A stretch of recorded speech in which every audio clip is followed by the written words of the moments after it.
Halimbawa, nakahanap ka ng minahan ng diamante na ang yaman-yaman na kaya mong pulutin ng mga precious stones sa lupa gamit lamang ang mga kamay mo.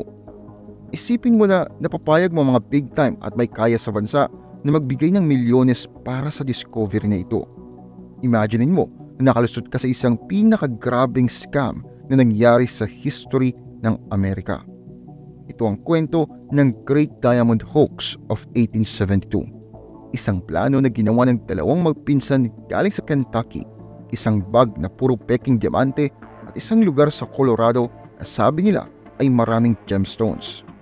Sa videong ito, malalaman mo kung papaano nila niloko ang mga big time na businessman at financiers ng San Francisco at New York, kung papaano nila nilagyan ng diamonds yung lupa para maloko yung mga investors, at kung papaano silang nahuli ng isang geologist na si Clarence King, at kung ano ang naging epekto at implikasyon ng hoax nila. Pero bago natin simulan, make sure na i-hit mo yung like button at isubscribe ang channel ko kung hindi mo pa nagagawa. At kung gusto mong ma-notify sa bawat bagong video, i-click din yung bell icon. Malaking tulong sa akin yun at sobrang na-appreciate ko yun. Alright, nakuha mo na? Simulan na natin. Nag-umpisa ang scam taong 1871 nang pumunta sina Philip Arnold at John Slack sa San Francisco na merong bitbit na isang bag na siksik sa diamonds. Pareho silang ex-gold rushers sa California at naging minero at gold hunter ng ilang taon.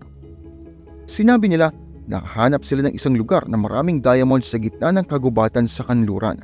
Pero ayaw nilang ibigay ang eksaktong lugar na ito. Sinabi nila na kinuha lang nila mga diamonds sa pagpulot-pulot lamang sa lupa kung saan kasama ito ng iba pang mga mamahaling bato.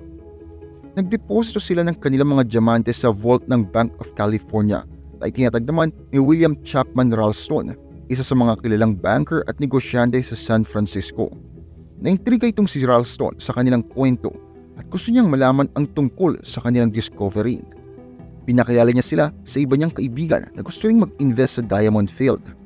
Kasama doon sina General George S. Dodge, dating commander ng Union Army, Horace Greeley, kilalang newspaper editor at politiko, Asbury Harpending, mayaman na adventurer at speculator, at Charles Tiffany, yung founder ng Tiffany & Company, yung sikat naman na jewelry company. Napapayag ng mga investors na Arnold at Slack na ibahagi sa kanila ang ilang parte ng kanilang diamond field kapalit ang $660,000, katumbas yan ng $15 million sa kasalukuyan. Naghanap din sila ng mining engineer at hinire si Henry Janin para tignan mga diamonds at kumpirmahin kung tunay nga ba ito. Sinuri ni Janet ang mga alahas at sinabing lehitimo sila at nagkakahalaga ng hindi bababa sa $150,000. Pumayag din siyang sumabay kina Arnold at Slack sa kanilang diamond field kasamang ilan pang investor at mga dalubhasa. Noong June 1872, sinamahan ni Arnold at Slack si Janin at yung ibang investors sa diamond field nila. Bumiyay sila ng tren mula St. Louis sa Missouri hanggang sa Rawlins, Wyoming at pagkatapos ay nagkarawahi sila sa matarik at malayong lugar ng Colorado. Sinadya nila Arnold at Slack na kumuha ng magulo at palikulikong daan para hindi malaman ng kanilang mga kasama ang sikretong lokasyon nila. Lumayo din sila sa mga bayan o komunidad sa landas nila para hindi makarating o makapag-usap ang iba tungkol sa kanilang ekspedisyon. Pagkatapos ng 4 na araw ng pagbabiyahe, nakarating na sila sa kanilang destinasyon, isang lugar sa hilagang kanluran ng Colorado malapit sa Diamond Peak. Doon, pinakita nila kay Janet at sa iba pa ang malaking field na puno ng diamonds at iba pang gems tulad ng rubies, sapphires, emeralds at pearls. Nakakalat lang ang mga bato sa lupa na parang hinugasan ng batis o glacier. Nakakasilaw yung tanawin at namangha yung ibang investors sa kanilang discovery. 2 araw silang nagkolekta ng mga bato at napuno nila yung ilang bags. Naglagay din sila ng mga claims sa lupa at minarka nila ang hangganan nila gamit ang mga kahoy na stake at bandila. Tinataya nila na ang field ay may 2 milya ang haba at kalahating milya ang lapad at naglalaman ito ng milyong-milyong dolyar na halaga ng mga diamante. Pinuri nila si Arnold at Slack sa kanilang kapalaran at galing at pinasalamatan sila sa paghati ng kanilang kayamanan sa kanila. Umuwi sila sa San Francisco at doon nila ibinalita sa kanila ang lahat ng nakita nila. Nagtatag sila ng isang kumpanya na pinangalanan namang San Francisco and New York Mining and Commercial Company na may kapital na 10 milyong dolyares. Nag-hire din sila ng mga sikat na abogado at politiko para protektahan ang kanilang karapatan sa Diamond Field. Kabilang dito sina Samuel Latham Mitchell Barlow, isang abogado sa New York na maraming mayamang kliyente, Benjamin F. Butler, isang kongresista sa US na tumulong baguhin ang General Mining Act of 1872 para isama mga diamond bilang mahalagang mineral deposit, at George H. Williams, ang US Attorney General na nagbigay ng isang opinyon na nagpapatunay na saklaw ng mining law ang mga diamond. Kumalat agad ang balita tungkol sa Diamond Field sa buong bansa at nagbigay ng malaking saya at syempre haka-haka. Maraming taong gustong magkaroon ng share sa kumpanya o makasama sa next expedition sa Diamond Field. Meron ding ibang naghahanap ng kanilang Diamond Field sa ibang lugar ng West. Umaasa na magiging mayaman sila gaya ni na Arnold at Slack. Ang Great Diamond Hoax ay nakapanlin lang ng mga pinakamayaman sa Amerika at nagpasiklab ng diamond craze sa Wild West. Pero hindi naman lahat naniniwala sa kwento ng Diamond Field.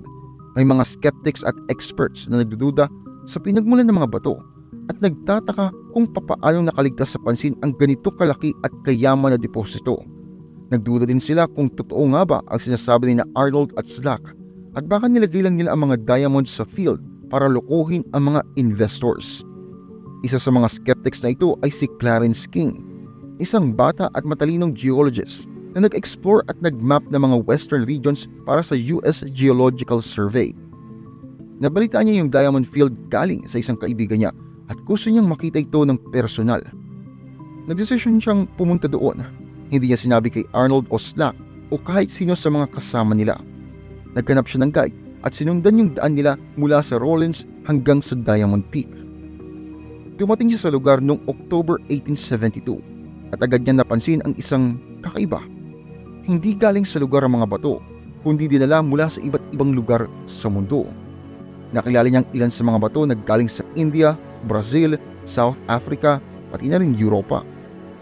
Kitang-kita rin niya na may pintura at kupit ang mga bato na hindi totoo at parang tinapon lamang sila sa lupa ng walang paki at hindi natural. Alam niya na peke ang nakikita niya at may naggalat ng mga fake diamonds at gems sa field para dayain ang mga investors.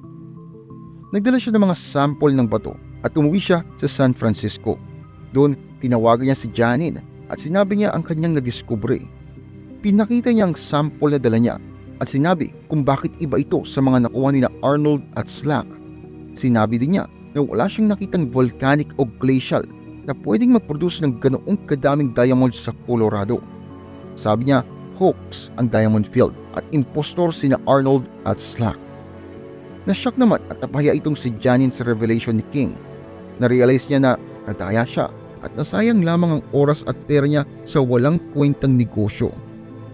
Natakot din siya na masira ang pangalan niya bilang mining engineer dahil sa pagkakasangkot niya sa peking scam. Nagdesisyon siyang makipagtulungan kay King at ilantad sina Arnold at Slack bilang mga manloloko. Kumuha sila ng report tungkol sa mga natuklasan nila at pinadala nila ito sa mga payagan sa San Francisco at pati na rin New York. Nagpa-interview din sila sa mga mamamahayag at pinakita nila ang kanilang mga halimbawa ng peking diamonds. Sinabi nila kung papaano sila niloko ni Arnold at Slack sa kanilang kwento at kung papaano nila inilagay ang kanilang mga diamonds sa field para lokohin ang mga investors. Nilabas ang report nila noong November 1872 na gumimbal naman sa buong bansa. Ito ay nagpatindig at nagpangilabot sa maraming tao, lalo na sa mga nag-invest o sumuporta sa Diamond Scheme. Ito rin ay nakapagpatawa at nakapaglibang sa marami pang iba na nasiyahan naman sa pagkakaloko sa ilan sa mga pinakamayayamang tao ng Amerika ng dalawang manloloko naman mula sa Kentucky. Nabunyag ang Great Diamond Hoax na isa sa pinakamatinding pandaraya sa kasaysayan ng Amerika dahil sa scientific investigation at tapang ni Clarence King. Grabe ang naging bunga at pagkalat ng fake news sa mga taong involved dito. Lugi ang mga nag-invest at nawalan sila ng tiwala at may mga kaso pa sila at nakakahiya sa mga tao. Mayroon sa kanilang nagsampa ng demanda kay Arnold at kay Slack dahil nga sa panloloko o binalikan ng kanilang mga ari-arian sa Colorado. Mayroon ding nagpilit na linisin ang kanilang pangalan sa pamamagitan ng pagtanggi o pagpapalit ng kanilang bahagi sa eksena. mayroon pa nagsabing sila ay kasangkot sa isang lihim na plano para ilantad ang hoax o sinusuri lamang nila si King kung tapat at may dangal. Nakaligtas sina Arnold at Slack, nabitbit pang salapi na nakulimbat nila at umuwi sa Kentucky. Nabenta nila ang mga brilyante sa cash o bonds at tinago nila sa iba't ibang lugar. Nag-imbento din sila ng ibang pangalan at identity at tinakasan nila ang anumang bakas ng kanilang tirahan. Hindi sila naaresto o nakasuhan sa kanilang scam at nabuhay sila ng masaya sa kanilang nakulimbat na kayamanan. Pero hindi naman sila nag-enjoy ng matagal sa yaman nila. Sumakabilang buhay itong si Arnold taong 1878 nung 49 years old siya sa pneumonia. Iniwan niyang kayamanang $500,000, halos $11 million yan ngayon, na pinaghatian naman ng kanyang may bahay at mga anak. Sumakabilang buhay din si Slack taong 1896 nung 68 years old na siya sa hindi malamang rason. Iniwan niya naman ang kayamanang $200,000, halos $6 million yan ngayon, na pinaghatian rin ng kanyang may bahay at mga anak. Si King naman sumikat at iginalang dahil sa kanyang papel sa pagbunyag ng Peking bato. Pinuri siya bilang bayani at tagapagtanggol ng siyensya ng maraming tao, lalo na ang mga humahanga sa kanyang katapatan at katapangan. Nagpatuloy siya sa pagiging geologist at naging isa sa pinakamaimpluwensya at iginagalang na siyentipiko ng kanyang panahon. Naging kaibigan din niya si Theodore Roosevelt na parehong mahilig sa nature at conservation. Namatay siya noong 1901 sa edad na 59 dahil sa tuberculosis. Ang Great Diamond Hoax ay isa sa mga pinaka-amazing event sa history ng Amerika at isang cool na example ng nature ng mga tao. Ipinapakita nito kung papaanong ang kasakiman, pandaraya at imahinasyon ay makakalikha ng isang malakas na ilusyon at kung papaanong ang siyensya at katwiran at pati na rin katotohanan ay kayang makawasak nito. Pero may isa pang twist dito. Papaano kung may totoong ang diamonds? Papaano kung nakahanap talaga si Arnold at Slack ng diamond field sa West at hinahalo nila yung totoo sa peke para tumaas yung kita nila? Papaano kung tinago nila yung lokasyon nito at hindi talaga sinabi sa iba? Papaano kung may nakatagong treasure pa na pwedeng ma-discover ng swerte o adventurous na explorer? Itong mga tanong na nagpahirap sa ilang tao sa loob ng ilang dekada at nag-udyok sa iba na maghanap ng mga pahiwatig at ebidensya ng tunay na diamond field. May mga nagsasabing nakita nila ito o malapit sila dito. Meron namang mga binabaliwala lang ito dahil myth o legend lang daw ito. Pero wala talagang sigurado kung meron nga ba nito o wala. At yun ang nakakaintriga sa Great Diamond Hoax, isang mystery na hindi na masosolve. Ang Great Diamond Hoax of 1872 ay isang nakakaaliw na pangyayari sa history ng West. Dito makikita mo kung papaano niloko ng dalawang magpinsan galing Kentucky ang mga big time at mayayaman na tao sa bansa gamit ang isang bag ng fake diamonds. Dito rin makikita mo kung papaanong nasupalpal ng isang geologist na si Clarence King ang kanilang scam gamit ang kanyang science skills at lakas ng loob. Ang hoax ay nakagawa ng malaking pagbabago sa mga taong may kinalaman dito. Naapektuhan nito ang buhay at pangalan ng maraming tao at mga grupo. Nagkaroon din ng diamond fever sa West at nagpakita ng role ng science sa pag-verify ng mga claims sa mineral. Nagbigay din ito ng mga legal at ethical issues tungkol sa mining rights sa West. At itong video natin for today. Maraming salamat sa inyong panonood. Sana'y nagustuhan mo at mayroon kang natutunan na bago. At kung nagustuhan mo, i-like at i-share mo sa friends mo. Malaking tulong yun sa akin. Kung trip mo manood ng mga video na ganito, mag-subscribe ka na sa channel ko at i-click mo yung bell notification para ma-alert ka kapag may bagong video. Nag-upload ako ng mga bagong video every week tungkol sa mga topic na related sa history, science, culture at marami pang iba. Kung may tanong o komento kayo, pwede niyong i-post sa comment section dito sa baba. Gusto kong basahin ang mga reaksyon nyo at sinusubukan kong sagutin ang marami sa kanila. Muli, maraming salamat at kita-kits tayo sa next video. Maraming salamat po sa inyong panonood. Kung mahilig kayo sa history, mystery, religion, urban legends at iba pa, paki-subscribe naman po ang isa kong channel, Ang Libro. May bagong videos po every week. Paki-like at paki-follow na rin po ang aking Facebook page. Muli, maraming salamat po. Maraming salamat lalo na sa mga solid supporter na sina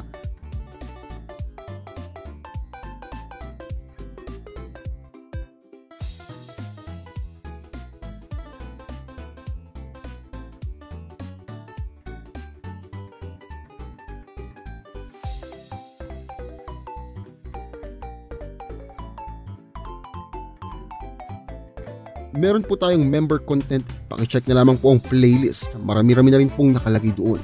Muli, maraming salamat po sa inyong patuloy na pagsuporta.